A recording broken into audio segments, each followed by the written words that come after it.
Big fat flakes down the night. Silent night, windless night. And I never count them as storms unless there is wind. Not a sigh or whimper, though. Just a cold, steady whiteness, drifting down outside the window, and a silence confirmed by gunfire, driven deeper now that it had ceased. In the main room of the lodge, the only sounds were the occasional hiss and sputter of the logs turning to ashes on the grate. I sat in a chair turned sidewise from the table to face the door.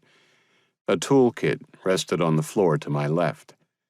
The helmet stood on the table, a lopsided basket of metal, quartz, porcelain, and glass.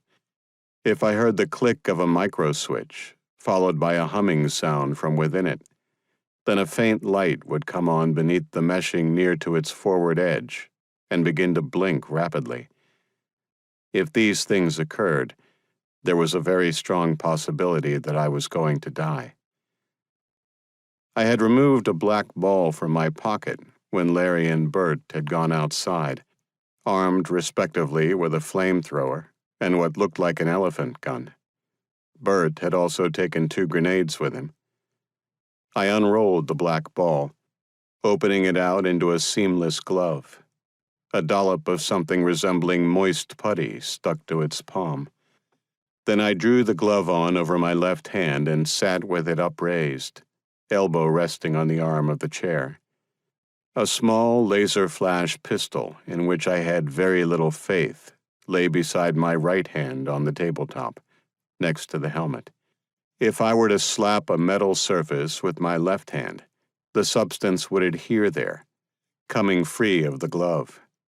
2 seconds later it would explode, and the force of the explosion would be directed in, against the surface.